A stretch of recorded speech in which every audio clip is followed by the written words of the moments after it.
Uşqun xərçəng xəstəliyini də müalicə eləyir. Şəkər xəstəliyinə, ürək xəstəliklərinə, böyrək xəstəliklərinə, təzyiqin aşağı salmasına, mədə-bağırsaq xəstəliklərinə çox köməklik eləyir. Demək olar ki, möcüzəvi bir bitkidir. İlin bu vədəsində Şahbuz dağlarında uşqun yığanlara çox rast gəlinir. Kənd adamları dağlardan, daşlardan topladıqları bu bitkini həm özləri üçün tədarük edir, həm də bazarlara çıxarır. Bir çox müalicəvi sirləri özündə birləşdirən bu bitkinin məhsuldarlığı qışda və yazda yağan yağıntılardan çox asılıdır.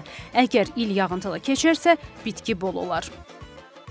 Uşqun Muxtar Respublikanın Şahbuz, Culfa və Ordubad rayonlarının bir sıra dağlıq ərazilərində bitir.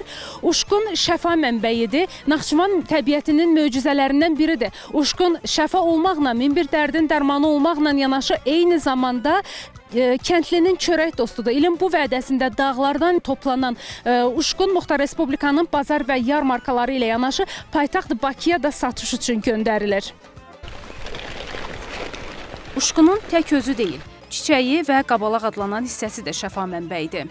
Min dərdin dərmanı uşqunu necə gəldi toplamaq, bitkini kökündən çıxarmaq onun tükənməsinə səbəb ola bilər. Uşqunun bu hissəsini kökdən bıçağından yaraladıqda onun kökünə ziyan verirlər.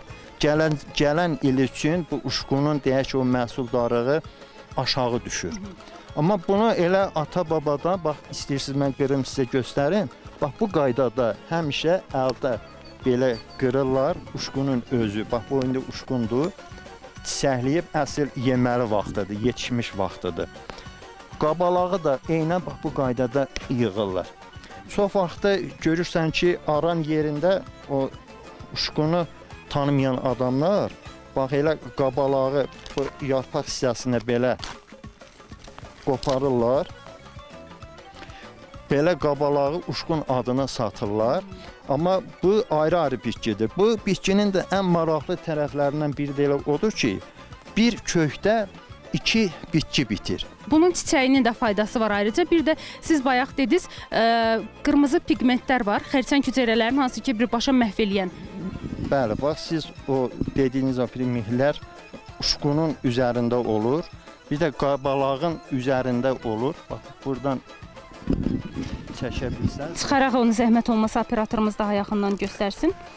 Parietin adlanan bir maddədir. Bəli, bu qabalağın üstündə də olur. Uşqunun da üstündə olur bu maddələr. 2016-cı ildə Amerika Birləşmiş Ştatlarının Atlanta Universitetində aparılan bir araşdırma nəticəsində məlum olub ki, uşqun xərçəng hüceyrələrinin inkişafını dayandırır. Bitkidə olan parietin adlı qırmızı pigmentlər xərçəng hüceyrələrinə inyeksiya edilib və 2 gün içində xərçəng hüceyrələrinin yarısını öldürüb. Araşdırma aparılıb ki, bax, bu qırmızı rəngdə olan bu uşqunlar, bu pigmentlər xərçəng xəstəliyinin qarşısını alır. Düzdür, indi bəzən biz bunu elə biz bu qaydada yemək üçün qırırıq. Bax, bu qaydada soyuruq. Çox vaxtı görürsən ki, qabığını atırlar, gedir, özünü yeyirlər. Amma bunun özü də mədə-bağırsağa xeyir eləyir, susuzluğu götürür, təzyiqi yüksək olan insanları tez təsir eləyir, təzyiqini normallaşdırır. Mən bayaq istifadə elədiyim kimi. Bəli, bəli. Yəni, bunun qırmızı hissəsi atılmamalıdır, mütləq yeyilməlidir, eləmi? Yox, bunu belə yemək olmaz.